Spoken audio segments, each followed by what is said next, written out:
Vamos a retomar a nuestro buen amigo Husserl en este mágico recorrido hacia el país de la trascendentalidad. Vamos a retomar, o bueno, voy a retomar a partir de la segunda lección o la segunda conferencia, concretamente en la versión de nuestro texto, es la página 22, que se corresponde con la página 17 de Meditaciones Metafísicas, o parágrafo 17 también. Y estamos muy cerca ya de entrar al parágrafo 18. En este pasaje, bueno, un poco lo que hemos estado observando, pues es justamente cómo va planteando Husserl cuál es el campo, digamos, de trabajo académico de la propia fenomenología. Y ya hemos dicho que un poco lo que hace Husserl es abrir el ámbito de lo trascendental, al recordarnos que no solamente se dedica al estudio del yo como si se tratase de una entidad o de una realidad aislada, sino que en todo caso el ego siempre aparece con su correlato, que es pues el objeto, el cogitatum, va a decir más adelante, ¿no? Entonces, justo con esta palabra cogitatum empieza el párrafo desde el cual voy a retomar. Estoy, repito, página 22 de la versión de la UNAM, en el último párrafo, dice: el cogitatum solo es posible en el modo particular del cogito. Si empezamos a tomar la vida de conciencia como un modo enteramente concreto y a mirar constantemente y descriptivamente hacia ambos lados y sus correspondencias intencionales, entonces se abren verdaderas infinitudes y resaltan hechos siempre nuevos y nunca sospechados. Ya estoy en el parágrafo 18. A ellos pertenecen las estructuras de la temporalidad fenomenológica. Así ocurre ya cuando permanecemos dentro del tipo de conciencia llamada percepción de cosa. Esta, o sea, la percepción de cosa, está en cada caso viva como un estar durando, un temporal estar corriendo del percibir y lo percibido.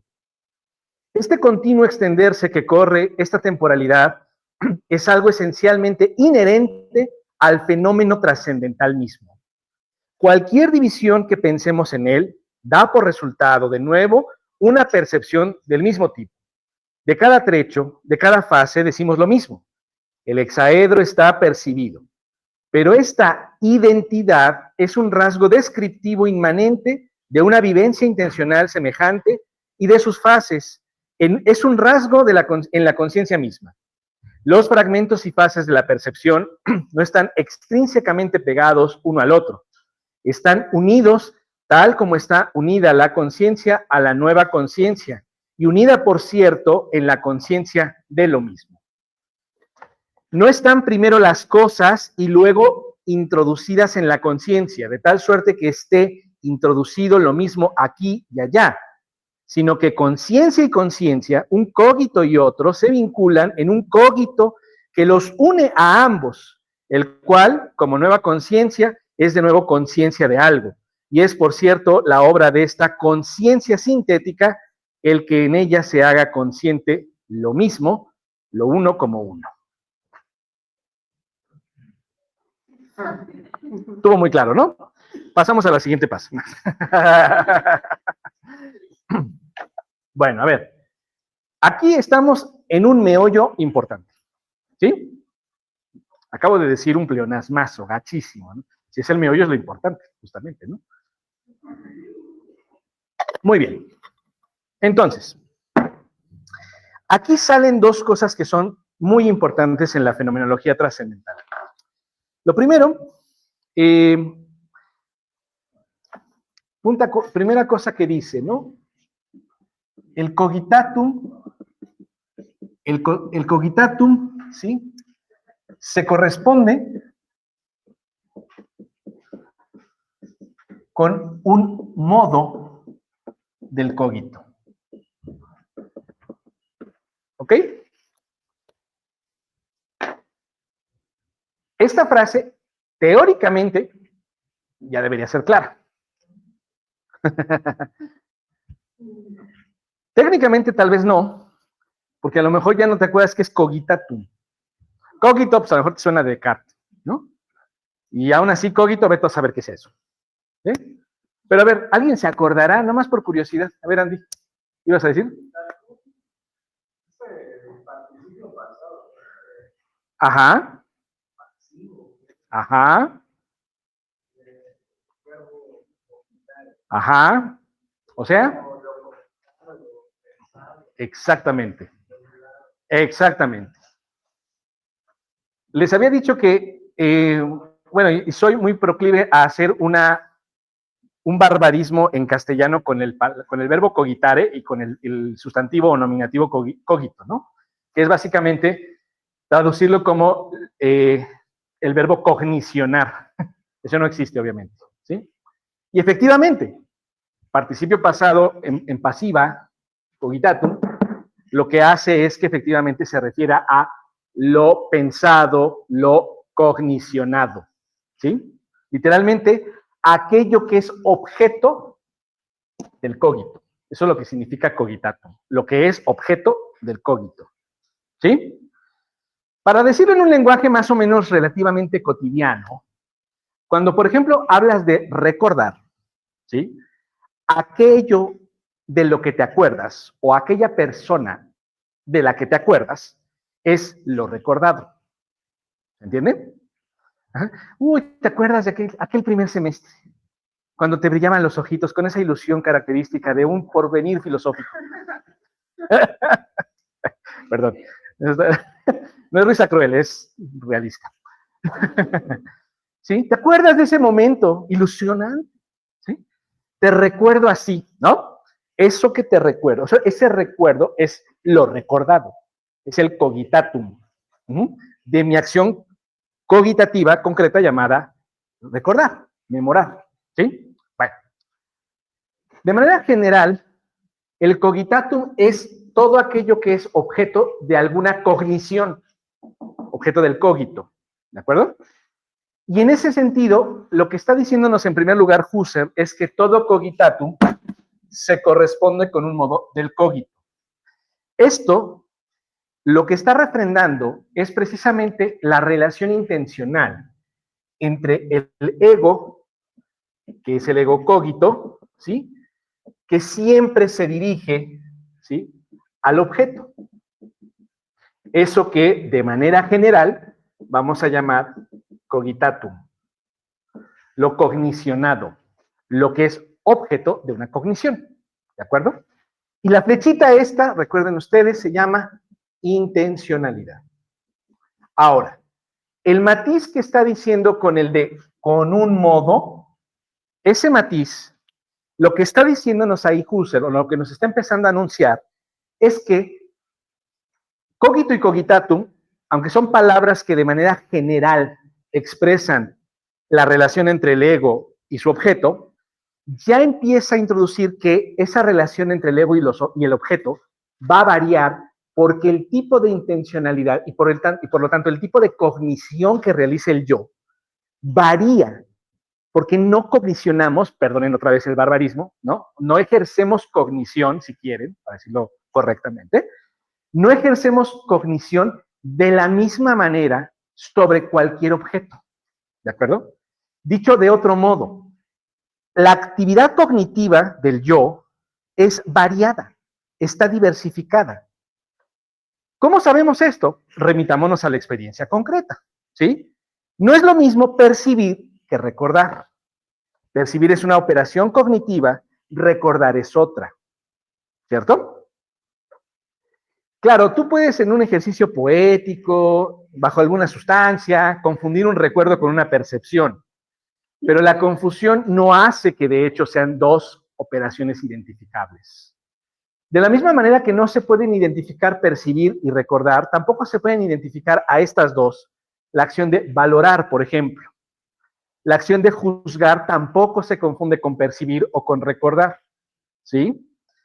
Y a las pruebas nos remitimos. No es lo mismo acordarte de aquella mirada inocente, esperanzante del primer semestre, no es lo mismo recordar eso que evaluar el trabajo que vas a entregar. ¿Sí? No es lo mismo. Aunque puede influir el recuerdo, ¿no? O sea, veo tu trabajo y, ay, como cuando estaba en primero. Eso puede pasar. Fuerte. ¿Sí? Entonces, eso no es lo mismo, o sea, no es lo mismo recordar que juzgar, que percibir. Esas son funciones diversificadas del cogito y por tanto su objeto se adecua a esa variedad. Por eso mismo es que, dice Husserl, el cogitatum se corresponde con un modo del cogito. Punto número 1. Después dice, fíjense, repito esta parte, ¿no? Si empezamos a tomar la vida de conciencia de un modo enteramente concreto y a mirar constantemente y descriptivamente hacia ambos lados, o sea, hacia acá y hacia acá, y sus correspondencias intencionales, entonces se abren verdaderas infinitudes y resaltan hechos siempre nuevos y nunca sospechados. De estas líneas que leí, quiero resaltar la expresión vida de conciencia. ¿Sí?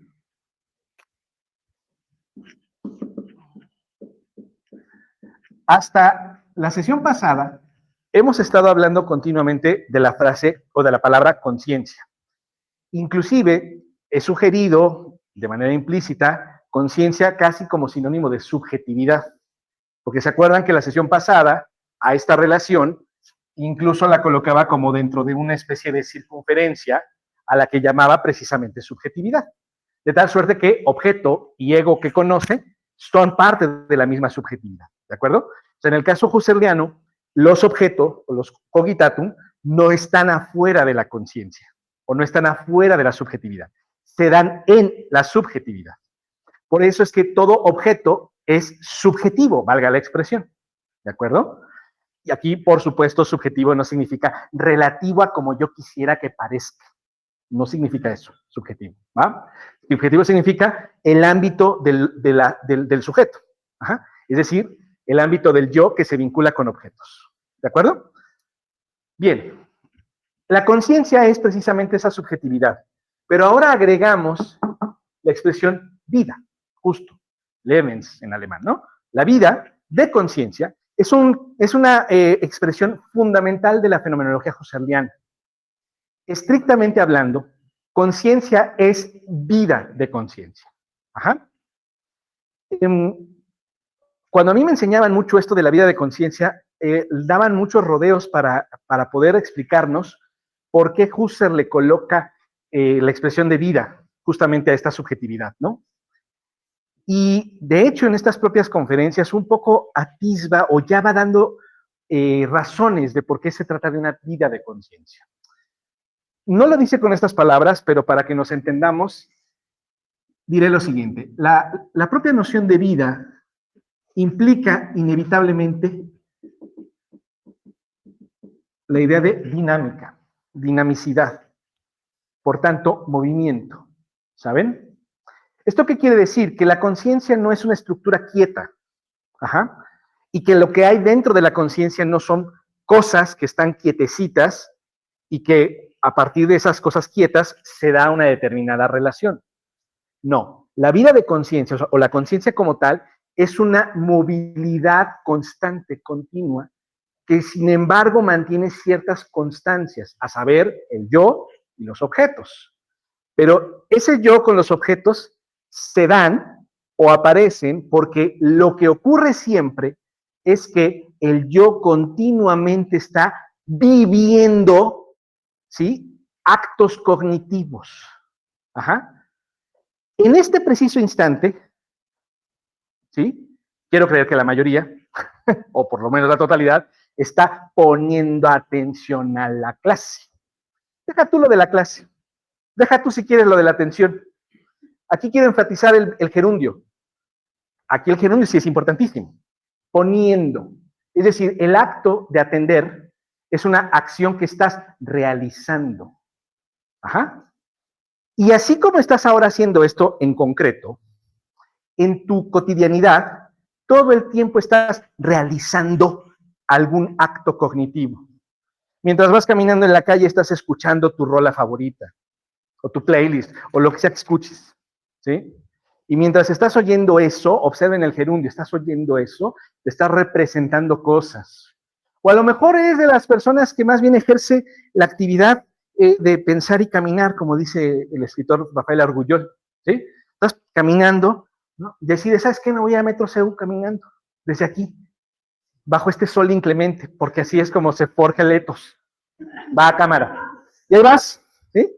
Y atraviesas en esta convicción ética fundamental las islas, a pleno rayo de sol, mientras vas disertando sobre la conciencia en Husserl.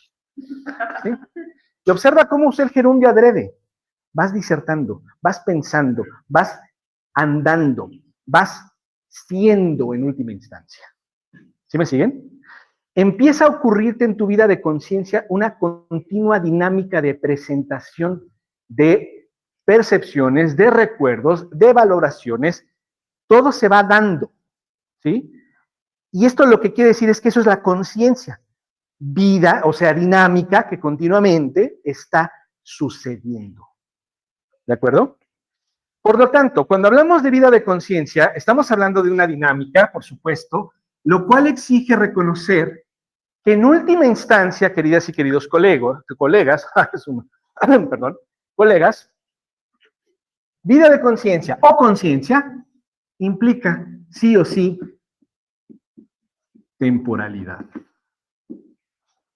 ¿Cómo sabemos que esto es temporalidad? Porque ocurre que hay un suceder y sobre todo una duración. Está continuamente ocurriendo tu dinámica cognitiva.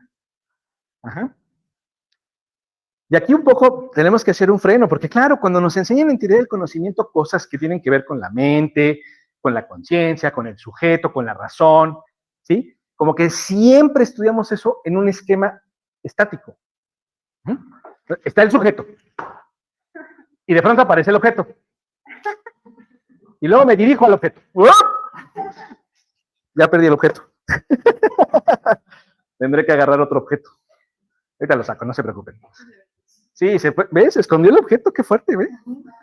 Para que vean que sí hay voluntad en las cosas. Al rato lo sacamos.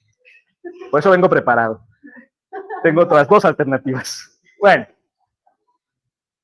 La temporalidad, la duración o el suceder, o sea, lo que nos revela es que no hay tal esquema estático de la subjetividad, que no hay tal esquema quieto de análisis, o bien se aquieta el esquema para poderlo analizar. Pero el efectivo modo de darse de la conciencia es un continuo estar sucediendo todo el tiempo.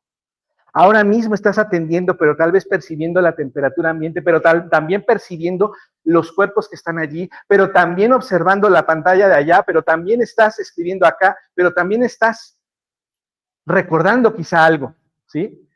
Y en cada una de estas formas cognitivas está dándose una temporalidad, un suceder, un acontecer ahora que inmediatamente anuncia lo que viene y que está empujado por otra cosa que viene detrás de aquello. ¿Sí me siguen? En un incesante flujo. Vida de conciencia, por eso es temporalidad. Y esto es algo que Husserl va a examinar muy a detalle en un texto que se publicó, ¿sí? Que se conoce precisamente como Lecciones de Fenomenología de Conciencia Interna del Tiempo. ¿Sí? Lecciones sobre Fenomenología de la Conciencia Interna del Tiempo. Y la tesis central de ese texto básicamente consiste en reconocer que en última instancia, conciencia, o sea, vida de conciencia, es tiempo. ¿Qué somos en última instancia siendo vida de conciencia? Temporalidad, tiempo, suceder. ¿Sí? Y lo que nos ocurre en este vincularnos con los objetos, ¿sí? Los de la percepción o los de la valoración o los del recuerdo, ¿sí? Lo que nos sucede es que estamos a su vez recorriendo esos objetos. Ajá. Por eso, oigan lo que dice Husserl, fíjense bien. Ya apareció un verde, qué bien.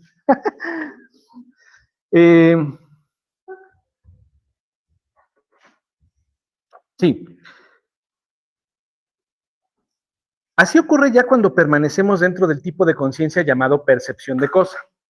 O sea, aquí lo primero que dice Husserl es, vamos a analizar el caso percepción. Y percepción siempre es percepción de algo, percepción de una cosa, ¿no? Y dice, esta percepción de cosa está en cada caso viva como un estar durando. Duración. Dice, un temporal estar corriendo del percibir y lo percibido. O sea, es que yo estoy viendo el plumón, lo observo, y es hasta muy literal que cuando tú recorres con los ojos algo que ves, literalmente tu pupila se está desplazando, está tratando de apropiarse lo más que pueda del objeto. ¿No les pasa eso? Bueno, espero que les pase si es que han ido al museo, ¿verdad? Y ves un cuadro, claro, ves la imagen de golpe, por supuesto, ¿no? Pero de pronto te puedes detener a examinar partes. Y cuando haces eso, literalmente recorres el cuadro con la vista, ¿sí? Nos ocurre también cuando percibimos sonidos. La música es el más claro ejemplo. La música es el más claro ejemplo de objeto que se recorre en sucesión. Nadie puede oír el cuarto movimiento de la novena de Beethoven de golpe. ¿Sí? ¿Cómo lo oyes? Pues donde empieza, va recorriendo toda la melodía hasta donde acaba. Nadie oye en simultáneo todo. ¿Sí me siguen? Hay músicas que intentaron hacer eso, hacer sonidos como en simultáneo, como las atmósferas de Ligeti, exactamente. Y justamente es abrumador porque sientes que no estás oyendo del todo y aún así hay una duración sonora, ¿sabes? Esa duración sonora es un recorrido del objeto auditivo que estás captando, como lo haces con la mirada.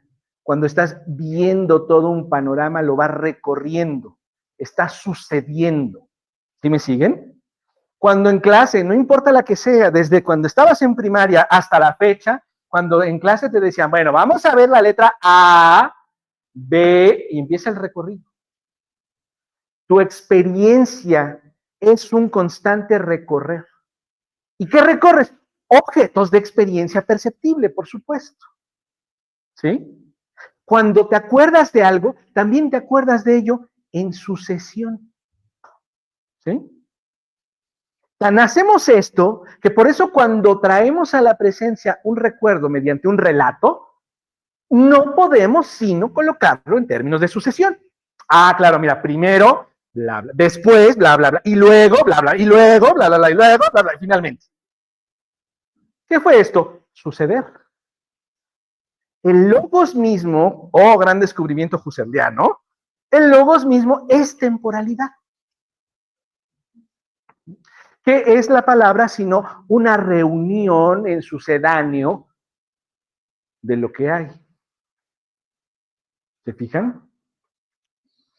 Esta condición de la subjetividad marca una diferencia radical respecto de cómo entiende, por ejemplo, Kant el tiempo. Si se fijan, estamos hablando de una temporalidad que es la característica de la conciencia entera. Acuérdate que vida de conciencia o sujeto, estamos en el ámbito trascendental, ¿te acuerdas? Estamos en el ámbito trascendental, dice Husserl. Estamos analizando esa estructura, o no es una estructura, ese acontecimiento a priori. O sea, esto ocurre, o sea, estamos analizando algo que ocurre con independencia de tus vivencias en concreto. ¿Ok? Esto que estamos analizando que es a priori, es trascendental por ser a priori. Y se nos revela que esto trascendental es en sí mismo temporal. Esto quiere decir que para Husserl el tiempo no es una forma de la intuición, como si lo es para Kant y después para Schopenhauer. ¿Sí? El tiempo aquí no es una forma, entre otras. El tiempo es el modo de ser mismo de la conciencia. ¿Se entiende lo que estoy planteando?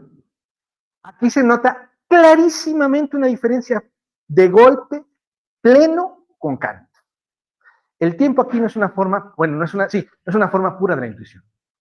Es el modo de ser mismo de la conciencia, de la vida de conciencia. Y en última instancia, dado que tú y yo somos conciencia, y el tiempo es, cuidado porque se los come esta cosa, es el vórtex de Boraplumas, y plumones.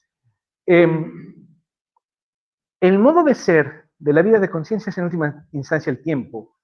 Luego, no eres sino tiempo. Eso es lo que somos en última instancia. ¿Sí? De aquí que estamos diciendo esto. Ojalá que empiece a resonar algo así como que, con razón Heidegger empezó a hablar de ser y tiempo. Claro, pues aquí está el padre de todos esos infelices. Sí, claro que sí.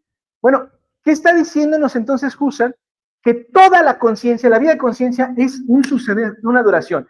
Y por ahí, porque siempre por ahí hay alguien que sabe de Bergson, y está muy bien. ¿Eres tú? Oh, sí. Sí, sí. Ok. Entonces, cuando Bergson también habla de la duración, ¿sí? Aquí hay una diferencia importante. Hay una coincidencia clarísima entre Husserl y Bergson, porque en ambos casos el concepto de duración es fundamental. ¿Sí? ¿Tenemos claro qué significa duración? ¿Qué es la duración? A ver, Juan. Bueno, a mí me quedó como claro cómo entiende la duración John Cage, ¿no? Porque, cuando John Cage hace sus happenings, pues tiene así como un buen de objetos random, ¿no? Así es, una bañera, una licuadora, y todos los hace sonar, y ponen, no sé, un despertador en las cuerdas del piano. Ajá. Y pues todos se burlaban de él, ¿no? Todos decían, no manches, o sea, esto no es arte, papá. Ajá. O sea, esto no es música. Entonces, como que Cage obviamente rechaza todas las notas musicales, la forma de tocar de los instrumentos convencional, y lo único que, o sea, incluso un 433. Claro, ese es el sentido. O sea, hacer audible lo que es inaudible. Pero siempre Cage mantiene algo, o sea, 4:33 y 4 minutos y 33 segundos. O sea, la duración es un tiempo delimitado, Ajá. o sea, de venir de la temporalidad. Ok. Entonces, en este caso, 4:33 es el, ¿no? O sea, 4 minutos y 33 segundos. Muy bien. Y en todos sus happenings, Ajá. siempre, o sea, siempre lleva un reloj, o a veces lleva un reloj en la mano. Ajá. Porque está tomando en cuenta eso, o sea, el elemento mínimo de la música, y en este caso yo creo que se extiende al ser, pues es la duración. Claro, muy bien, esto último es justo la clave. A ver, efectivamente, la única parte en la que Cage como que se separaría de esta idea de duración, tanto de Bergson como de Husserl, es que, claro, en el ámbito musical la duración está colocada por el compositor, digamos, cuánto debe durar, o cuánto quiero que dure, 4:33, o lo que sea que quiera que dure, ¿no? 11:38, puedes establecer el rango de duración, ¿no? Lo importante, sin embargo, es que el acto de durar, o sea, la duración tiene que ver con el suceder de un determinado fenómeno de manera continua, ¿sí? Esta es la clave. La duración es un suceder continuo, un desarrollo, una dinámica, un dinamismo continuo, que efectivamente nosotros, al menos en tantos sujetos, tendemos a observar como un desde y un hasta, ¿sí? Y entonces, claro, la duración es lo que hay en medio de un desde y un hasta. Va. La diferencia que tienen Husserl y Bergson en este tema es que precisamente Husserl considera que la duración obviamente comienza con un desde un yo y se extiende hasta el relacionarse continuo de los objetos. El día en que el yo se acaba, se finí, un buen día la conciencia va a dejar de poder dirigirse a objetos, o sea, se muere, pues. Ya. El día que eso pasa, se acabó la duración, punto. ¿Sí? Ya no hay un desde y hasta. En el caso de Bergson, la duración es una realidad metafísica, es una realidad en sí. Ajá. La duración es inherente a la naturaleza. Y evidentemente, al ser inherente a la naturaleza, trasciende a la mente humana, a la subjetividad. Entonces, para Bergson, la duración es una realidad en sí misma, ontológica o metafísica. El universo ha durado y sigue durando. Literalmente, de ahí viene también la expresión de perdurar, ¿sí? Lo que perdura es lo que se mantiene en duración, es decir, en un flujo continuo, constante e inquebrantable. Ajá. Es el tiempo sincrónico o continuo frente al tiempo discreto. ¿El tiempo discreto cuál es? El que seccionamos nosotros. Ese es el tiempo discreto. Ese es el tiempo que Bergson de hecho va a llamar tiempo espacial. ¿Por qué? Porque a ese tiempo que seccionamos lo interpretamos o lo manejamos como si se tratase de figuras geométricas. Y por eso hablamos de la mitad de una hora. Establezco que una hora dura 60 minutos, ¿sí? Y cada minuto 60 segundos. Y establezco mitades, o establezco cuartos, establezco tercios, o sea, fragmento. Entender el tiempo así es entenderlo como si se tratase de una figura geométrica. Y por eso le llama a esa forma de entender el tiempo Bergson, tiempo espacial. Ajá. Y Bergson no se aguanta las ganas de decir, y ese es el tiempo con el que trabajan los físicos. Por eso Einstein no vino a revolucionar nada, está hablando del tiempo espacial. Quítele el maldito Nobel. Sí, me imagino a Bergson así tirando su bombín, así, maldita sea, no entiende nada. Porque claro, cuando Einstein unifica y cataloga, y desde entonces se cataloga así, como una única dimensión al tiempo-espacio, Bergson dice, es que no entienden nada. El tiempo no es espacial. El tiempo en sí, originario, eso se llama duración, la durée, dice, en francés.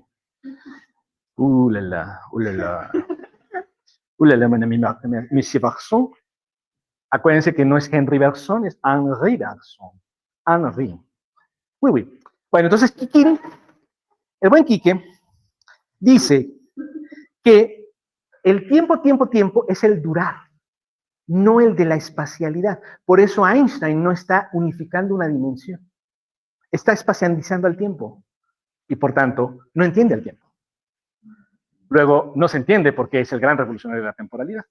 Esa es la crítica de Bergson a Einstein. ¿Sí? Y entonces, claro, Einstein por supuesto ni lo pela. En general los físicos tampoco. Pero algo que se queda interesante en el caso de Bergson es que la duración es precisamente lo que explica por qué la propia naturaleza se desarrolla. O sea, todo va sucediendo. En última instancia, la naturaleza es una temporalidad continua, incesante, y de hecho eterna. Bergson es como muy griego también. Es una movilidad que nunca ha iniciado y no se parará nunca. Siempre está siendo. ¿De acuerdo? Husserl, aunque al parecer Husserl sí leyó a Bergson y lo respeta. Este dato parecería como chiste, pero es relevante. ¿Sí? Dado que respeta a Bergson, un poco lo que plantea es, claro, Bergson tiene razón en el asunto del fenómeno mismo de la duración. Pero en lo que no vamos a ceder es en creer que la duración es una categoría en sí de la realidad. ¿Por qué? Salud. ¿Por qué no vamos a creer en esto? ¿Por qué no vamos a ceder en esto? Porque ya hemos hecho epogé. Y ya no puedo tener certeza del en sí. Por tanto, yo no puedo predicar que la duración es una categoría en sí de la realidad. Pero lo que sí puedo saber es que mientras hay conciencia, ¿sí? Mientras hay un yo que capta el mundo, hay duración. Por tanto, lo que puedo observar es que la duración es la constante irreductible de la conciencia misma. Y por esto es que puedo decir que la temporalidad, que es duración, es inherente a la conciencia. Ojo, no estoy diciendo que el tiempo o la temporalidad o la duración sea un fenómeno real, natural en sí, y que la conciencia se acomoda a esa temporalidad y por eso es temporal. No. Lo que estoy diciendo es que la temporalidad emerge cuando hay conciencia. ¿Sí? Cuando se acabe la conciencia, cuando ya no haya nadie que tenga conciencia, ¿seguirá habiendo temporalidad? Respuesta. Exacto. Dile con voz. Exacto. Nadie sabe. Y no se puede saber. Por eso la temporalidad, ojo, he dicho es inherente, es decir, está siempre apareciendo con la conciencia, que no es lo mismo a decir que la conciencia, ¿sí?, se identifica con el fenómeno que llamamos tiempo. Ajá. La conciencia es inherentemente temporal, pero no quiere decir que la conciencia sea el fenómeno físico llamado tiempo. Esto que estoy diciendo hay que tenerlo muy presente porque de hecho el propio Husserl induce a confundir las cosas. Precisamente en este libro que les mencioné, Lecciones de Fenomenología sobre la conciencia interna del tiempo, es un librazo de este tamañito chiquito. Son cuando más, ¿qué te gustarán? 250 páginas, ¿sí? Pero haz de cuenta que es como el ente y la esencia de Santo Tomás, que son a lo sumo 30 páginas, ¿no? Joder, con eso es más fácil la crítica a la razón pura que eso. Así nos vamos, ¿sí? Entonces, claro, es un texto muy breve, y en ese texto de Lecciones sobre Fenomenología de Conciencia Interna del Tiempo, Husserl, en un arrebato, yo creo, como de emoción poética, dice, la conciencia es tiempo. Y claro, si tú sueltas esa frase, la agarras, la citas, no la refieres ni siquiera, y tú andas por el mundo predicando la conciencia es tiempo, y uno entiende tiempo como el tiempo que pasa en las horas, pues uno se confunde y cree que la conciencia es ese fenómeno físico llamado tiempo. Y eso es lo que no quiere decir Husserl. Lo que Husserl quiere decir es que la temporalidad acontece. Vean ahí, de ahí viene un concepto tan importante para la posterior a la fenomenología, el acontecimiento. El tiempo acontece ahí donde hay subjetividad, ahí donde hay conciencia. ¿Y por qué acontece? Porque justo la manera en la cual la conciencia aparece es continuamente sucediendo hacia los objetos. No podemos evitar recorrer todo. Piénsalo. Tu día a día es un suceder constante, continuo. ¿Sí? Todo el tiempo estamos de continuo. No hay un momento en el que puedas decir, mira, sí, me desperté, fui tal, por acá, tomé el camión, llegué, bajé, hueco, estuve comiendo. No hay baches. Tú me puedes decir, bueno, ¿qué pasa cuando hago una super borrachera? ¿No? Estás blackout y resucitas, ¿no? Y al tercer día volviste, ¿sí? Le ha pasado a más de uno, ¿eh? Interesante. O conocen a alguien, también puede ser. ¿Sí? No importa. O sea, literalmente no importa, porque ¿sabes qué? Ese hueco lo incorporas a la continua. O sea, sabes perfectamente ubicar el hueco entre lo anterior y lo posterior. Tú me puedes narrar perfectamente. No, sí, y entonces, mira, lo último que recuerdo es que agarré la yarda, me la eché completa y al día siguiente ya no tenía un riñón. Y me dolía muchísimo. ¿Sí? Pero fíjense, en el propio relato, ese hueco está incorporado a un suceder. Y el hueco en sí es parte de tu flujo constante de la conciencia. O sea, lo que no recuerdas también es parte de un continuo en la vida de la conciencia. Y precisamente por ello lo distingues como no recuerdo respecto de lo que sí recuerdas. ¿Se entiende? Sí. Ahí mismo pueden entrar los fenómenos, por ejemplo, que ponía ejemplo la clase pasada, de que no somos conscientes que pisamos nuestro... Claro. Pero sigue siendo parte de eso. Así es un continuo constante, efectivamente. De hecho, un poco más adelante, porque ahorita estamos hablando de una conciencia que todavía podríamos medio asociar solo como a la mente, pero más adelante, quiero decir, no en estas conferencias, quiero decir, en el desarrollo del pensamiento husserliano, la conciencia se va a encarnar.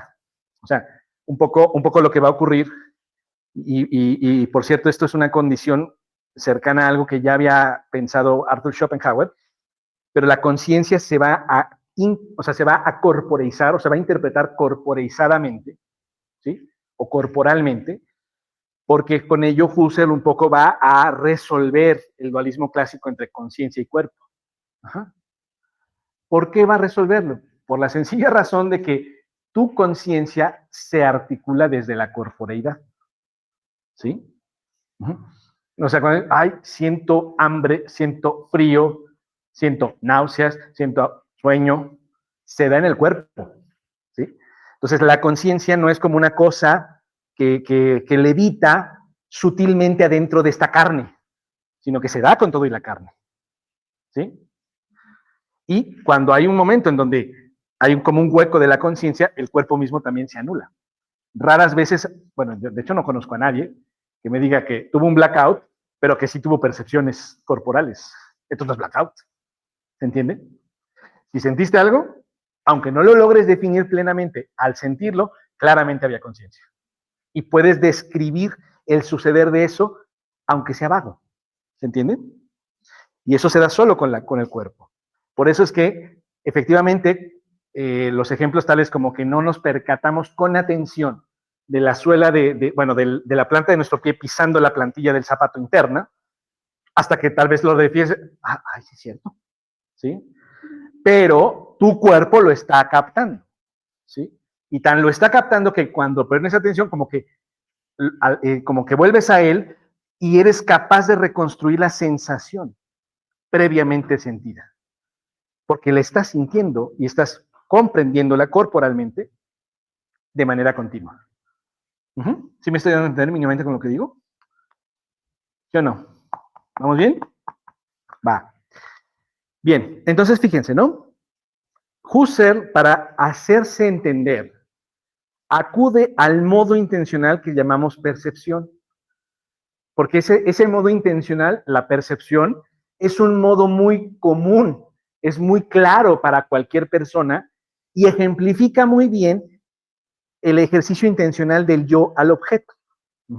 Cada que yo percibo un objeto, lo veo, lo recorro con la vista, incluso con la mano, le doy vuelta, lo recorro, lo sigo recorriendo, lo sigo recorriendo, lo sigo recorriendo, lo sigo recorriendo, lo sigo recorriendo. Es más, el acto de un libro es interesante porque no solo recorro el objeto literalmente página a página, sino que además recorro con la vista las palabras que están impresas en cada página y las recorro en un orden muy claro. ¿Alguien lee de derecha a izquierda? ¿Eh? Bueno, o sea, si les manga, pues obviamente, ¿no? Pero estas cosas, bueno, a lo mejor por divertimiento, dices, bueno, igual le entiendo mejor, ¿no? Ay, perdón. Entonces, pero en general tenemos incluso una disposición de cómo se recorre, ¿sí? Si fuéramos de Japón o de China, incluso de Corea, pues incluso iríamos de arriba para abajo, se lee, ¿no? Okay. De arriba para abajo, ajá. Y se abre al revés el libro, ¿no? Maldita sea, porque soy occidental y soy incapaz de hacer eso, yo soy muy torpe. Entonces, claro, igualmente, fíjense ustedes, ¿han visto los programas de edición de video y de audio? ¿Sí? ¿Por qué la agujita no va así? Siempre va como de acá para acá, ¿no? O sea, de izquierda a derecha.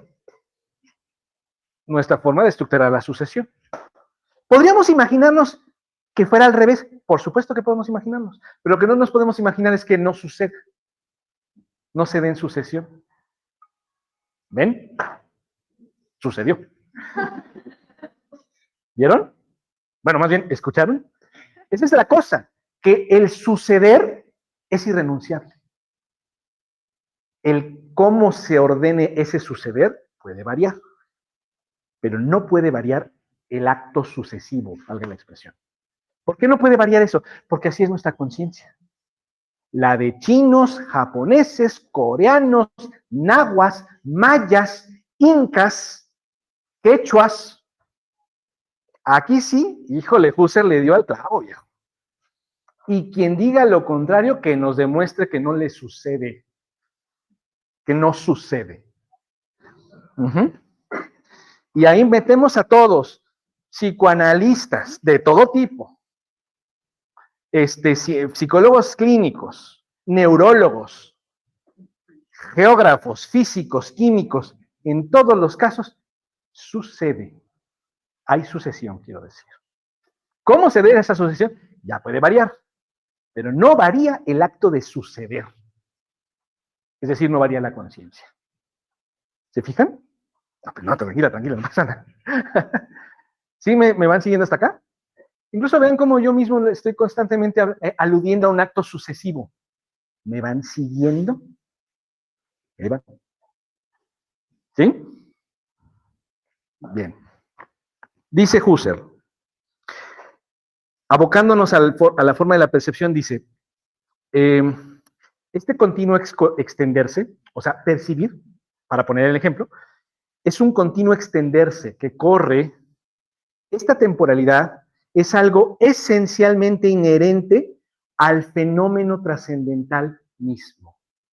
¿Cuál es el fenómeno trascendental mismo? Intencionalidad. ¿Sí? La temporalidad es inherente a esto. ¿Ok? Va, dice, cualquier división que pensemos en él, en el fenómeno trascendental mismo, cualquier división, les puedo decir, muy bien, muchachas, muchachos, ahora concentrémonos solo aquí, ahora concentrémonos solo acá, ahora concentrémonos solo en lo de en medio. No importa que hagamos eso. ¿Ok? Dice, cualquier división que pensemos en ese fenómeno da por resultado de nuevo una percepción del mismo tipo, es decir, un recorrido. O sea, yo puedo agarrar y decirle, ¿saben qué? Vamos a fijarnos exclusivamente en la flechita. Ahorita lo vuelvo a poner. En la flechita, y ya borré intencionalidad. ¿Sí? Una vez que yo les digo, solo vamos a fijarnos en esto, ustedes con los ojos van a recorrer como sea, de aquí para allá, de aquí para acá, o de allá para acá, arriba, abajo. Pero aun cuando yo segmente o acote un determinado elemento de una complejidad, el elemento como tal igualmente será recorrido como lo es la complejidad en su conjunto. ¿Sí me siguen? Otra vez, es como cuando ves un cuadro, ¿no? Si lo ves a la distancia, lo ves de golpe, ¿no? En unidad, completo. Y decides, ¿no? Imagínate, ahora vamos a usar el ejercicio cogitativo llamado imaginación. ¿Ok? Figúrate o imagínate, o sea, no quiero decir que hagas una ficción, sino intenta representar ante ti las meninas de Velázquez. Eso, Alberto, así, con intención, con ganas, exacto, que se sienta que estás en Madrid, ahí, en el maldito Museo del Prado, viéndolas así, claro, tómame, Velázquez. Muy bien, estás ante las meninas de Velázquez, ¿sí? Estás viendo el cuadro, ¿sí? A lo mejor no te puedes acordar con tanto detalle, pero te acuerdas de algo. O tu pintura favorita, pues, da igual, ¿sí? El póster de tu artista favorito que tienes pegado ahí en tu cuarto. Ahí está. Tú lo ves así y decides enfocarte en una sección. Esa sección, aunque sea un cacho del cuadro entero, ese nuevo cacho, igualmente lo recorres como una unidad completa, ¿sabes? Tiene matices y dentro de ese cacho te puedes concentrar todavía en uno más pequeño y lo recorres como una unidad completa. ¿Sí? Ya nos mandaste las meninas, ¿verdad? Ok. Si no te lo puedes imaginar, ya está en tu Telegram. Entonces, cada que tú te puedes hacer, hay una cuenta en Instagram y en TikTok que me cae muy bien, que son unos fulanos británicos que ponen cuadros, ¿no? Y te van explicando, te ponen el cuadro completo, ¿no? El Bosco. ¡Ay, güey! Sí, padrísimo. Y entonces, fíjate acá, ¿no? Entonces la cámara como que se concentra en una sección del cuadro. ¿Cómo están los colores, el brillo, no sé qué? Ese fenómeno, como de hacerle zoom a la imagen, ¿sí? Eso lo hacemos constantemente cuando percibimos, cuando recordamos, cuando fantaseamos, cuando valoramos, cuando juzgamos, cuando cualquier vida cognitiva. ¿Sí me siguen? Hacer eso no hace que dejemos de recorrer lo que tenemos ante nosotros. Al tenerlo ante nosotros, lo estamos recorriendo, lo estamos viendo así en gerundio, lo estamos manteniendo como un suceder. ¿Sí me doy a entender? Esto es lo que nos está diciendo Husserl. ¿Sí?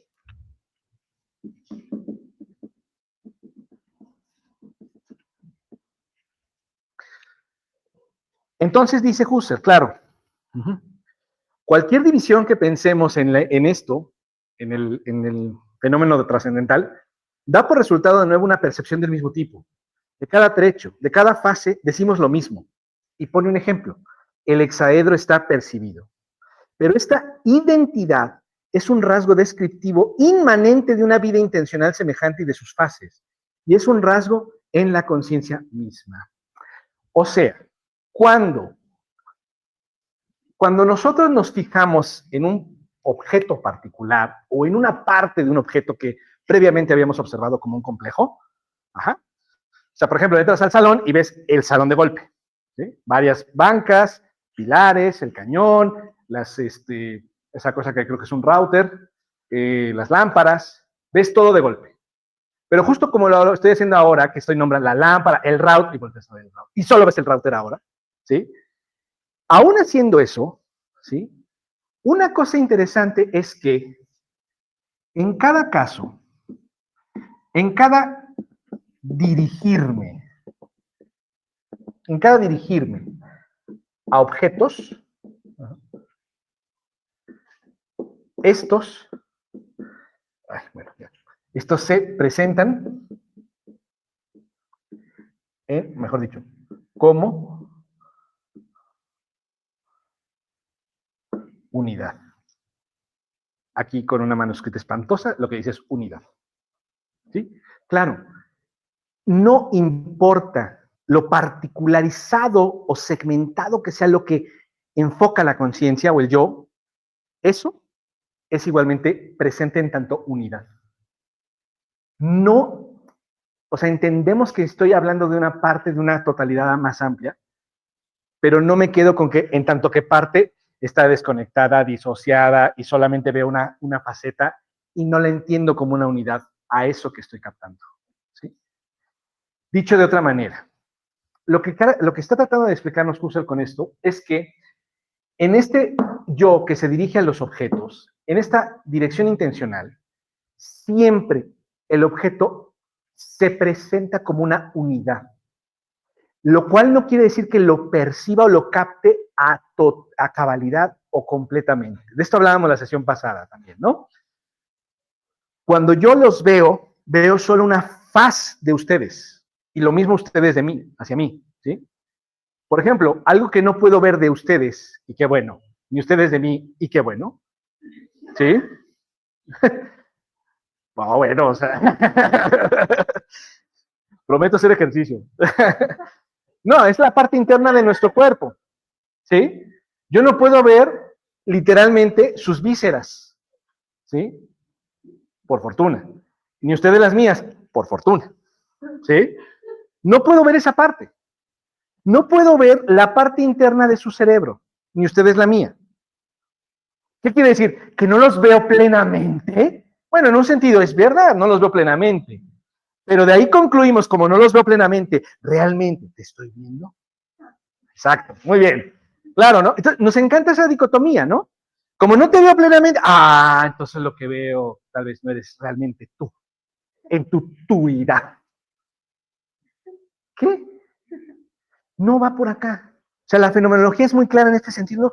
Lo que me aparece en unidad. Pero es que unidad y cabalidad no son sinónimos.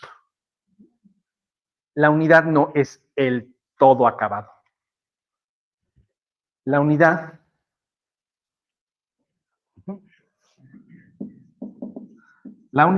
¿sí? Es el aparecer del objeto que conjunta dos cosas. Y con esto avanzamos un poco más en la lectura e incluso en las lecciones. El aparecer del objeto siempre se me presenta como unidad en la cual se da la actualidad y el horizonte. Horizonte. Palabra clave del siglo XX. Les encanta el horizonte a los del 20. ¿Sí? Heidegger le encanta el horizonte, ¿no? Desde Ser y Tiempo, en la mera introducción nos dice, el horizonte de comprensión del ser tentativamente será el tiempo. Ay, güey. Suena profundo, confuso y denso. Y así es, de hecho. Pero, porque la idea de horizonte, ¿sí? Que ya va postulando el propio Husserl, y que no es estrictamente tampoco de Husserl, es una noción muy de la época, ¿sí? Sirve bastante precisamente para tratar de dar con la palabra una dimensión a la dinámica, al suceder y la duración. ¿A qué me refiero? Bueno, a ver, primero, recapitulemos. Cuando yo veo algo, cuando captamos algo en la mente, ¿sí? Ya sea una imaginación, o sea, cuando les dije, imaginen el cuadro de las meninas, lo que pudo haber aparecido ante ustedes es justamente o un recuerdo, una figuración, algo, una imagen, digamos, ¿no? Al aparecer eso, y que ustedes puedan hacerle un zoom a una parte de esa imagen, ¿sí? Eso no implica que cuando segmentan su imagen original, ese cachito aparece como un cachito sin más, sino que literalmente ese fragmento aparece unitario, como una unidad, ¿sí? Y esto lo que nos quiere dar a entender es que toda unidad siempre se da con el aparecer del objeto. Literalmente nunca ves cachos en sí, puramente cachos, ¿sí? Si quieres ponemos otro ejemplo. Yo creo que más de uno o de una aquí ha jugado con rompecabezas, ¿sí? Digo, al menos sabes que es un rompecabezas, a lo mejor. Tal vez dices tú, no, yo soy más de baraja y de póker, exacto, ¿no? De Vagamon, cosas así, de rayuela. ¿Sí? Pero el rompecabezas es un juego interesante y es muy fenomenológico, porque el cacho, la pieza solita, ¿verdad? Es una unidad, a pesar de ser el fragmento de una imagen completa. ¿Se fijan? No es como que ves el fragmento y dices, esto es un fragmento, nunca voy a saber dónde va. Pues no, justo se puede saber. Ese es un poco el chiste del rompecabezas. ¿Saben? ¿Por qué? Porque nunca realmente tenemos ante la conciencia objetos radicalmente aislados. Siempre están en relación, en contacto, por tanto, en continuidad con otros objetos y en sí mismos son continuos. ¿Sí me siguen? Ajá. Esto es lo que explicaría desde la fenomenología. ¿Por qué cuando te encuentras con un objeto que no conoces, ¿sí? El famosísimo dilema epistemológico, ¿no? ¿Cómo le haces para saber algo que nunca habías visto? Pues así. Es decir, nada más a obtener el objeto, 1, lo asocias con lo conocido. 2, no aparece absolutamente desarticulado. 3, aparece en un continuo de experiencia. 4, el mismo objeto en sí mismo es una unidad. 5, anuncia constantemente una relación posible con otros objetos. ¿Sí? Es decir, literalmente ningún objeto te va a aparecer desarticulado completamente. Siempre está en una relación constante, continua y en sucesión de la vida de conciencia. ¿Me siguen? Por ese motivo, ¿sí? El aparecer del objeto siempre entraña una unidad. Y el aparecer del objeto, que es unidad, se desdobla en dos modos, a saber, como actualidad ante el yo y horizonte de posibilidad. Es decir, Husserl aquí está como rescatando el lenguaje de Aristóteles, acto-potencia, o actualidad y posibilidad. Ajá. Acto es lo que es ahora. En este momento hay una persona en el salón frente a ti hablando de cosas raras. ¿Sí? Está en acto. ¿Sí? Y lo posible es lo que literalmente puede ocurrir inmediatamente a partir de esa actualidad. En este caso concreto, para Husserl. ¿Sí? O sea, lo posible para Husserl es lo que se anuncia a partir de lo que de hecho está captado en primer plano ante la conciencia. ¿Sí?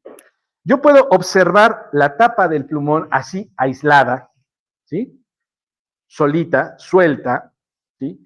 Como huérfana del plumón completo, ¿sí? Y claro, al mirarla de facto, al verla de hecho, está en acto, está en actualidad apareciendo este objeto, ¿sí? Además está apareciendo en el modo de la percepción, lo estoy percibiendo. Y claro, estoy captando el objeto y desde luego que se anuncia, en tanto que noto que es parte de otro objeto, se anuncia como horizonte suyo el complemento. Y precisamente porque el horizonte lo noto, o sea, lo posible lo capto a la vez que estoy captando lo que de hecho estoy captando, en este caso la tapa, ¿sí? Estoy viendo en acto la tapa y como horizonte posible me falta el complemento, ¿sí? Estoy viendo lo posible desde la ahora mismo. ¿Se entiende lo que estoy planteando? Veo lo posible, o sea, lo que falta, lo que se proyecta a partir de esto, eso lo estoy viendo a partir de lo que de hecho estoy mirando. ¿Qué pasó? Sí, suéltalo, suéltalo. O para lo que sirve. También. Eso es parte del horizonte, por supuesto. Ajá. ¿Y cómo veríamos la cuestión, por ejemplo, que estaban los ejemplos de rompecabezas, etcétera? Lo del, ¿cómo se llama esto? Que agarra uno el taco. ¿Billar? Eso. Ajá. ¿Qué tiene? Aquí el horizonte es las jugadas. Claro. Y las posibilidades. Cualquiera que haya jugado billar, que sea especialista en billar, me han contado, ¿verdad?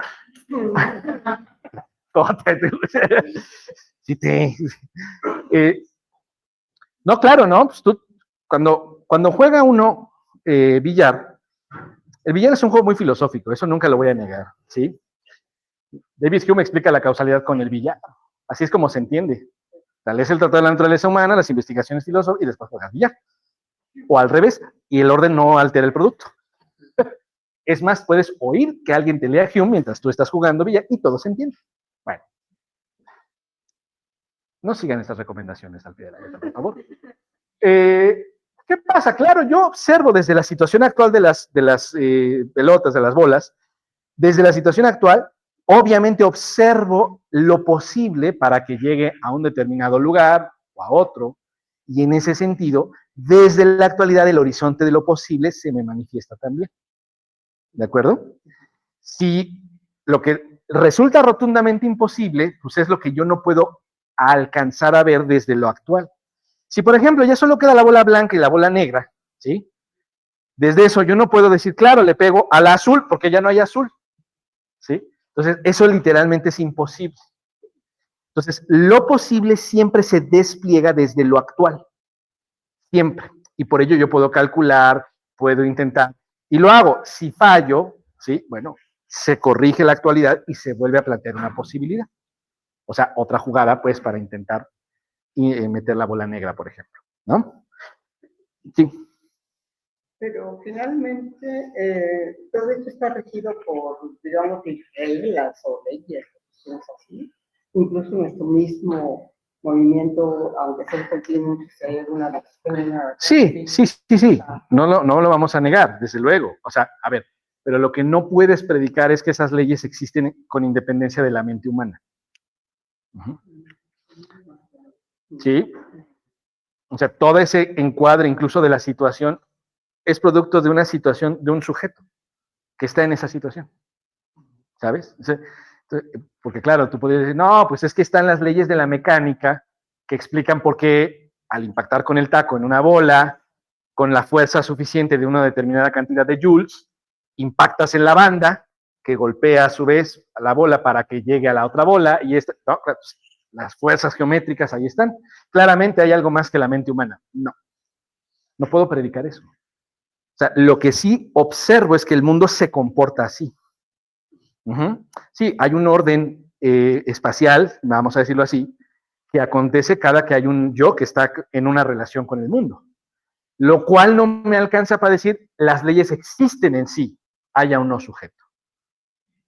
Eso yo no lo puedo concluir, ¿vale? Por eso dice Husserl, aunque haga epogé, yo no estoy diciendo que el mundo depende en el sentido de que lo causa el sujeto. Yo no estoy diciendo que las leyes las pone mi mente. Las leyes se dan en la vivencia que tengo y no pasa nada. Por eso Husserl dice, aunque haga epogé y no tenga certeza del en sí del mundo, eso no quiere decir que el mundo desaparezca. Todo lo contrario, el mundo sigue ahí presente ante mí, pero ya no puedo asumir, como si fuese verdad certera o apodíctica, que existe en sí mismo el mundo. Y las leyes de la geometría, de la naturaleza, etc. Aparecen y punto. Eso es todo. ¿Va? Eso es todo. ¿Va? Bueno, el horizonte entonces, o sea, lo que quiero ahora que tratemos de comprender es que el horizonte es siempre aquello que se despliega como lo que puede ocurrir a partir de la actualidad del caso. Entonces, yo tengo el plumón, bueno, la tapa del plumón, y desde aquí se alcanza a percibir que se le falta la otra parte, el ser humor en sí mismo, ¿no? Y además de todo, podemos observar que el objeto como tal tiene un segundo plano además. Siempre hay un segundo plano. Tal vez me ves a mí y como segundo plano está el pizarrón detrás de mí. Y como segundo plano de este propio espacio está el patio de allá afuera, el pasillo de allá, el patio que está más allá del pasillo, etc. La constitución de la percepción del mundo se da siempre como un constante fluir entre actualidades y horizontes posibles que se van actualizando y a partir del cual hay otro horizonte posible que se actualiza y hay otro horizonte y actualiza y horizonte y actualiza y horizonte y actualiza y horizonte. ¿Entiende? Siempre hay un aparecer del objeto que anuncia lo que viene desde la actualidad del objeto. ¿Sí me siguen? ¿Qué pasó, Andy?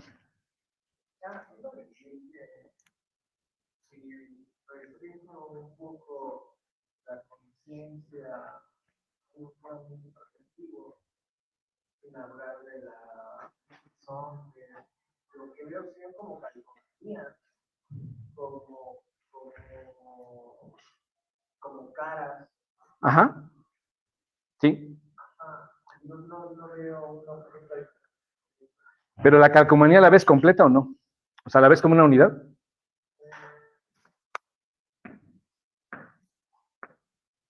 O sea, sí, pero. O sea, sí. ¿Ok? Pero como que lo construyo, ¿no? ¿Lo construyes? Sí. ¿Cómo? O sea, cuando pienso en cómo vas a ser, vas a tu espalda. Bueno, pero la construyes a partir de lo que captas. Eso es un poco lo que estamos diciendo con lo del horizonte. O sea, desde luego que tú puedes arriesgar una cierta representación que complementa lo que actualmente ves. Y por supuesto, al recorrer el objeto, constatas o rechazas lo que proyectabas. Pero en cuanto lo constatas o lo rechazas, tienes una nueva apariencia en acto, en actualidad, que nuevamente despliega un horizonte posible. Y así nos vamos. Pero en rigor, aun cuando tú atisbes o prefigures lo complementario de un objeto, eso no es lo que le da el carácter unitario al objeto. Y eso es tampoco lo que le da la consistencia de ser al objeto, sino que simplemente es una cosa que no puede evitar nuestra conciencia, completar las cosas, justamente. Ajá. Esto es un fenómeno, por cierto, una vez más, que nos ocurre en la música. La música es muy fenomenológica, eso me encanta. Por eso no podemos evitar querer que regrese a la tónica la maldita pieza, ¿no? Por eso todo el mundo canta tan tarán. Claro. ¿Por qué? Porque nos da toque. Porque no podemos soportar la insoportable levedad de la incertidumbre y del cierre. ¿Sí? Y por eso siempre van a funcionar esas tonterías, tan. Claro, siempre. No lo voy a decir yo, pero en mi cabeza sí sonó tan. ¿Sí? Porque no podemos evitar ese ejercicio proyectivo de horizonte. Si voy hacia una pieza que estoy seguro que vas a recordar, no vas a poder evitar proyectar lo que sabes que falta, a partir de lo que estás escuchando en acto. Estas son las... ¿Ves? Claro, no puedes evitar proyectar a partir de lo actual lo que sigue. Lo horizonte se da junto con lo actual sin que esto se confunda. ¿Y por qué conviene tanto la palabra de horizonte? Porque en esto Husserl fue muy plástico. Todo lo que percibes, ¿sí? Tiene un hasta dónde se ve. Ese hasta dónde se ve se llama horizonte, ¿no? La línea horizontal. Y en cada actualidad, es decir, en cada imagen que concretamente se acerca a tu mirada, desde ahí te sigue viendo un horizonte. Ya he hecho este ejercicio muchas otras veces, pero es como cuando les digo, a partir de que captes la imagen que tienes frente a ti, extiende tus brazos, coloca tus manos así frente a ti, hasta donde lleguen, ¿sí? Y en ese ejercicio, ¿vale? Ve en pos de tus manos. Y conforme vas haciendo esto, lo que hasta donde llegaban antes tus manos, ya llegaste tú. Esto es el acto nuevo. Y hay otra vez un nuevo horizonte. Y otra vez, otra vez, y otra vez. ¿Cuándo llegas al horizonte? ¿Cuándo? Nunca, claro. Y no obstante, se atisba desde la actualidad, desde el aquí. ¿Se entiende? Ese ejercicio soso es el modo de proceder de la conciencia. Siempre capta algo y atisba lo que sigue. Y cuando se actualiza eso que seguía, atisba otra cosa más. Y cuando se actualiza eso que atisbaba, una vez más se horizontaliza. La unidad, por tanto, que es el aparecer del objeto, es un actual y efectivo aparecer y un horizonte que se anuncia constantemente. ¿Me siguen? Mínimamente. Y esto con la percepción es muy claro, pero también te ocurre con el recuerdo. Cuando te acuerdas de aquella vez que fuiste al concierto por primera vez, no más, estaba chidísimo, y vino tal banda, y de ahí se empieza a atisbar, ¡ay! ¿Te acuerdas que entonces se actualiza ese recuerdo y se atisba otro? ¿Sí me siguen? O sea, la concatenación recordatoria opera bajo el esquema también de actualidad y horizonte. ¿Sí? El acto valorativo también opera de esa manera. Tienes presente ante ti un determinado valor que anuncia como horizonte potencialidades o posibilidades de valoración. ¿Sí? Cuando hablamos de conceptos o de categorías nos ocurre lo mismo y en filosofía somos expertos en decir esto. Por ejemplo, cuando planteamos, bueno, miren, cuando percibimos un objeto y de este ejemplo concreto que estás escuchando, de ahí se anuncia un horizonte posible y por eso pregunta, ¿y qué pasaría con un ciego?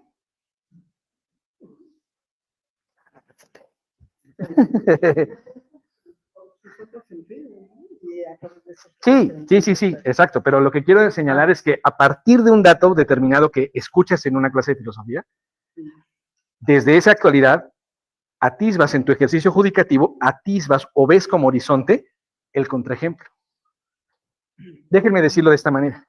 ¿Qué es ver un contraejemplo en lógica, sino a partir de un argumento que actualmente estás observando, postular como posibilidad lo que contradice a dicho argumento? ¿Se entiende? A partir de lo que conceptualmente me están afirmando, atisbo como posible su contradicción. La busco, la expongo, y si sí es contradictoria, ¡ajá! Reducción al absurdo, te refuté. Y si no resulta ser una contradicción, ¿sí? Se reafirma lo que previamente se ha dicho. Pero ya la búsqueda del contraargumento es un ejercicio de movimiento hacia lo posible. ¿Me van siguiendo? Y esto es en la lógica, no en la percepción. O sea que la conciencia se mueve así en prácticamente todo ejercicio cognitivo. Precisamente porque siempre hay actualidad, horizonte, actualidad, horizonte, actualidad, horizonte, movimiento, movimiento, movimiento, movimiento, intencionalidad, intencionalidad, intencionalidad, intencionalidad. ¿Cuándo para la conciencia? Nunca. Y el día que para, ni te enteras y se acabó. ¿Y qué pasa después? No sé. No sé y no puede saberse. ¿Quién decía entre los griegos eso? Claro, el buen Sócrates, ¿no?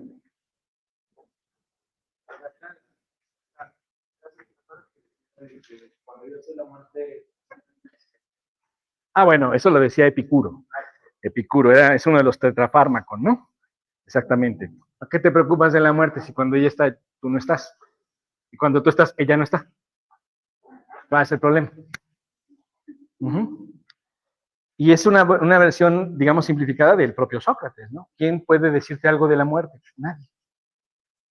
Literalmente nadie sabe. Traducción en fenomenología. No hay conciencia de lo mortuorio, de la muerte. Y si sí lo hubiese, entonces la muerte es vida de conciencia, lo cual sería como decir que la conciencia seguiría viva en la muerte, lo cual es medio contradictorio. No cabe la representación conceptual, la representación consciente de la muerte. No cabe. Y sin embargo, es un horizonte posible desde la conciencia. O sea, uno atisba lo que implica ya no estar aquí. Y tan lo atisba uno, que por eso emprendemos acciones precisamente para persistir más allá de que estemos aquí o no. Dejas un libro, hijos, un árbol, lo que sea. Alumnos, obras, ¿no? Haces una estatua de ti mismo, así. ¿No? Mi estatua va a ser así, perdiendo mi plumón. Memorable. Sí, ahorita lo saco. ¿Dudas hasta acá? ¿Vamos bien? Sí. Tengo una pregunta, pero es un poquito otro tema. Ok. Entonces, ¿qué pasa con la libertad? ¿Estamos determinados de conciencia? Es que esos temas son un poquito más complejos, un poquito, son hipercomplejos, porque para empezar la libertad no es muy difícil entenderla, porque la podemos interpretar como un objeto, ¿sí? Pero es muy difícil decir que la libertad es un objeto. O sea, como que todo ese campo como axiológico, o sea, que tiene que ver con los valores, ¿no? El bien, la libertad, la dignidad. Claro, con el lenguaje tendemos a objetuarlos, ¿no? O sea, literalmente tornarlos objeto.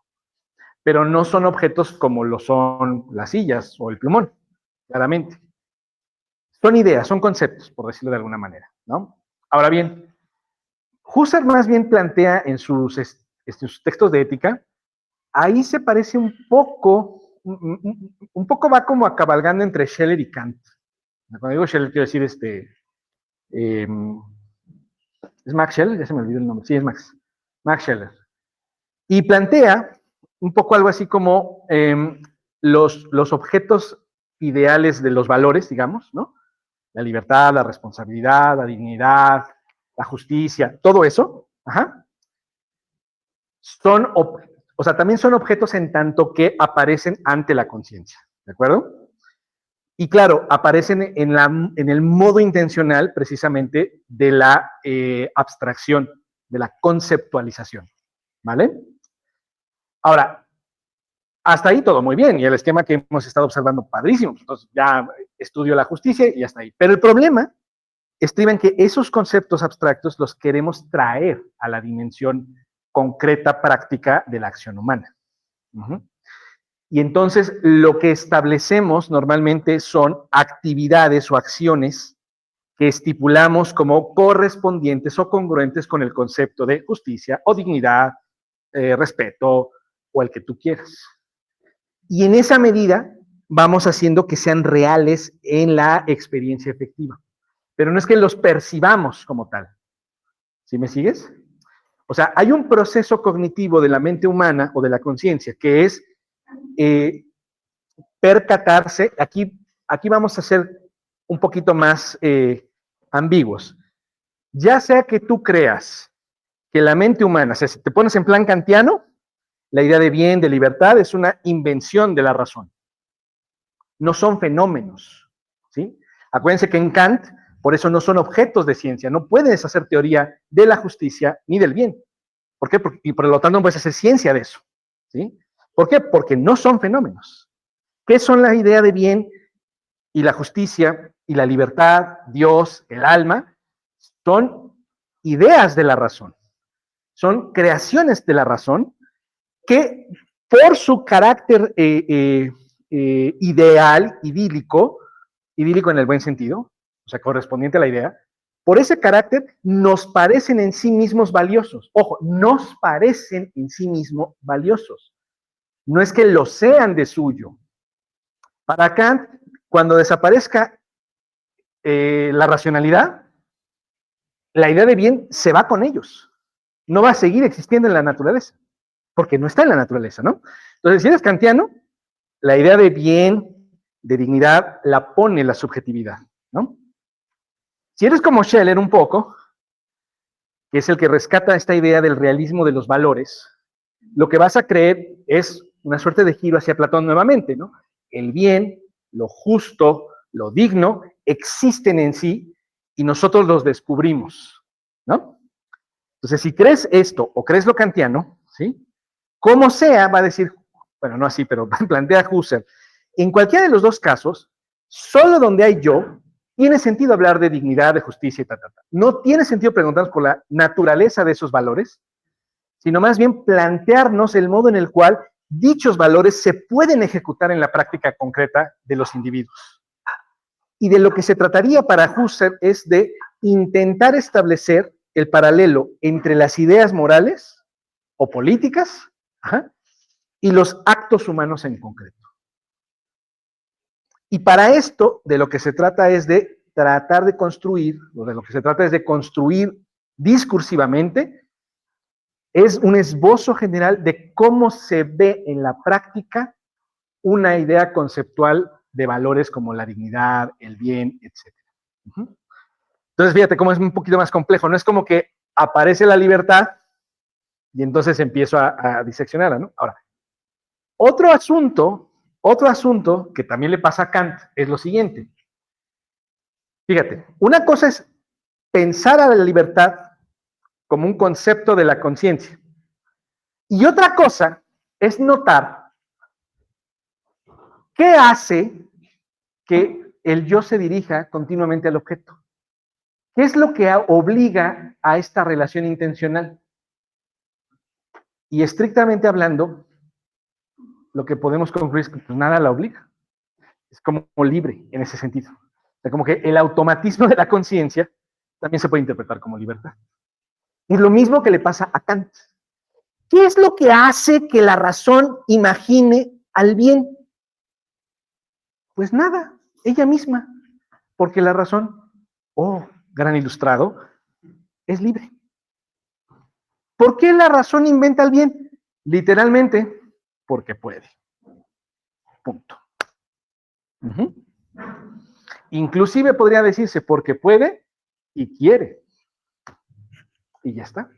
Por eso en Kant la razón ella misma es libre. Aunque la libertad no es objeto de estudio de la razón. En Husserl pasa algo parecido. La conciencia, por su manera de operar, ella misma es libre. Pero la libertad no es propiamente hablando un objeto como el de la percepción. Aunque sí puede ser un objeto como concepto. Ahí está esa dicotomía. ¿Más o menos? Bien. ¿Algo más? ¿Vamos bien? Ok.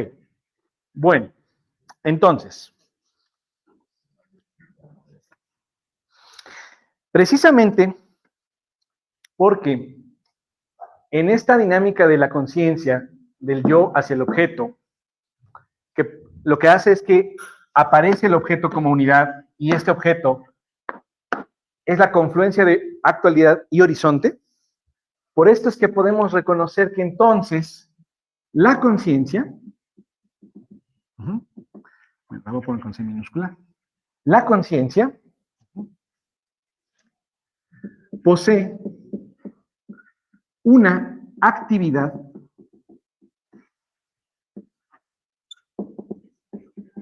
sintética.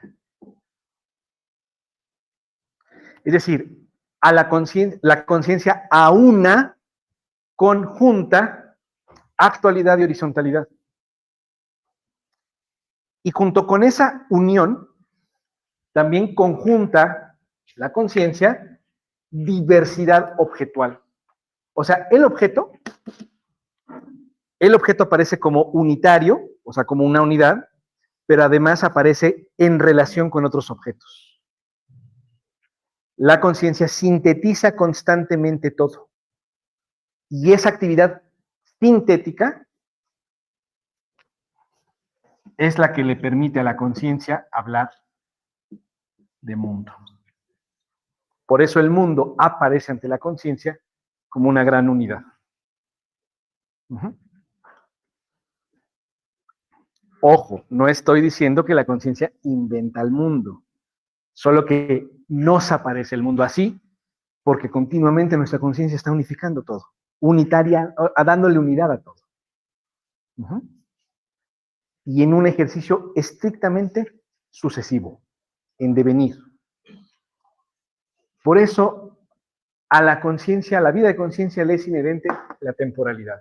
Y por eso la temporalidad, ojo, en última instancia la temporalidad es lo que explica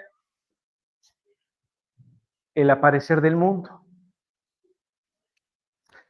Y esto que estoy diciéndoles es lo que da el antecedente a Heidegger. ¿Por qué Heidegger postula que el horizonte de comprensión del ser podría ser el tiempo? Pues porque ha aprendido del maestro Husserl que la unidad sintética de la conciencia constituye la unidad de lo que es. Por eso, Heidegger atisba la posibilidad de creer que el ser se puede entender como tiempo. No la conciencia, sino el ser. Nada más este planteamiento de Heidegger, como se estarán dando cuenta, ya estoy dando el pasito para ya pasar al otro autor. Pero lo que quiero que señalarles aquí es que cuando Heidegger escribe Ser y Tiempo, y nada más leer lo que dice es que no es como la cuarta de Porros, pero es una especie como de pequeña advertencia al lector, ¿no? En donde el propio Heidegger dice, bueno, vamos a tomar como hipótesis de trabajo que el horizonte de comprensión del ser es el tiempo. Cuando dice eso, lo más probable es que desde ahí Husserl cerró Ser y Tiempo y dijo, claramente no me entendió nada, Heidegger. ¿Por qué? Porque claro, para Husserl la palabra ser es equivalente a realidad, existencia en sí. Y si la epoge es no concederle validez a la existencia en sí o la realidad en sí del mundo, y Heidegger se empeña en hablar del ser, y dice Heidegger que el ser es tiempo, llevo toda mi vida, dice Husserl, toda mi vida, maldita sea, mostrando cómo la conciencia y la vida intencional de conciencia es lo que es temporal, no el ser. Podemos decirle a Husserl, sin embargo, que es que tampoco es lo que, o sea, no es la noción de ser que él cree que tiene Heidegger. Dice otra cosa. Pero se puede entender porque Husserl dijo, no me entendiste, Heidi. No sé si me estoy dando a entender yo con ustedes de este cambio y estos virajes conceptuales, mínimamente o no. ¿Sí? ¿O menos? Ok, muy bien. Bien, lo que acabamos de hacer, queridas y queridos colegas, es avanzar la segunda y la tercera conferencia. La tercera conferencia es el desarrollo en extenso de la unidad sintética de la conciencia y de la noción de actualidad y horizonte. ¿Sí? Esta conjunción de elementos entre lo que de hecho aparece ante ti y lo que se anuncia en ese aparecer, eso que se anuncia es el horizonte, esa es la constante unificación que la conciencia hace para darle unidad y coherencia al aparecer de los objetos. Y eso es lo que hace que tú percibas, recuerdes, valores, juzgues, imagines todo como un continuo. Y por eso nada se pierde en estricto sentido. ¿De acuerdo? Claro, tenemos una limitante lingüística. En este sentido también a Husserl le interesa la parte del lenguaje. Y la parte lingüística es que a pesar de que el lenguaje nos permite tratar de reconstruir el flujo constante de la vida de conciencia, desafortunadamente la actividad lingüística es una actividad selectiva. Y por lo tanto, es imposible retratar verbalmente todo el flujo de vida de conciencia. Por ello, a pesar de que seamos lo más proclives a apegar el lenguaje a nuestro suceder, siempre va a haber elementos que inevitablemente quedan fuera del lenguaje. Y por tanto, vida de conciencia no puede reducirse, limitarse ni depender del lenguaje. Cachetadón al círculo de Viena y al giro lingüístico, que dice, todo es lengua. Cállese. ¿Sí? Por supuesto que no. Y por lo mismo, evidentemente, para la fenomenología, ¿sí? Por eso mismo, no es factible que el sistema lingüístico, o sea, que el tratado mismo filosófico, que se escribe con palabras, dé cuenta a cabalidad y plenamente del suceder de la vida de conciencia. Entonces, ¿de qué puede dar cuenta la palabra? De las constancias, o sea, de lo constante en esa dinámica de la conciencia. Y eso que es constante es lo que queda plasmado en la obra fenomenológica. Por eso hablamos de lo no ético, lo noemático. La próxima sesión hablaré de esto. Hablamos de lo actual, lo horizonte, etc. Pero son conceptos que explican algo que en realidad está continuamente moviéndose. Y no son conceptos que causan o generan ese movimiento, sino son las constantes que aparecen en dicho movimiento. Nada más y nada menos. Y ojo con la conciencia también clara de que, a pesar de que nos nombramos con palabras, siempre nos van a quedar cortas las palabras respecto de la propia vida de conciencia. En este punto, Husserl va a ser mucho más coincidente con el primer Wittgenstein. Wittgenstein sabemos, ¿no? Al final del Tractatus declara, ¿no? De lo que no se puede hablar es mejor callar. No es un mandato a cállese si no puedes decirlo bien. No dice esto. Wittgenstein decía que existía lo que es susceptible de ser dicho y lo que sencillamente se muestra. En lenguaje husserliano diríamos, lo que sucede en la vida de conciencia es lo que se muestra y no siempre caben palabras.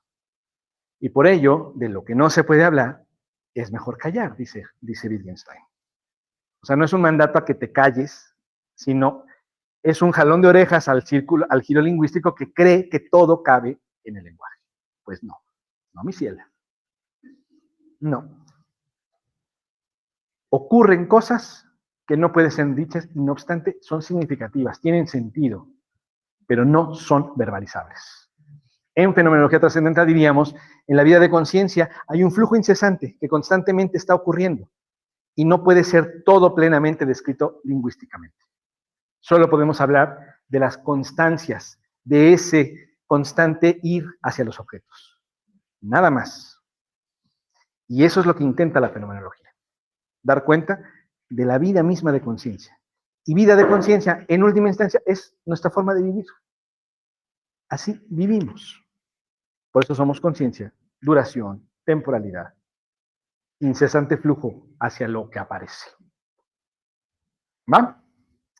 Nos vemos la próxima con la última de Husserl y seguimos más adelante, ¿va? Gracias. Cuídense mucho, que estén bien. Sigan fluyendo.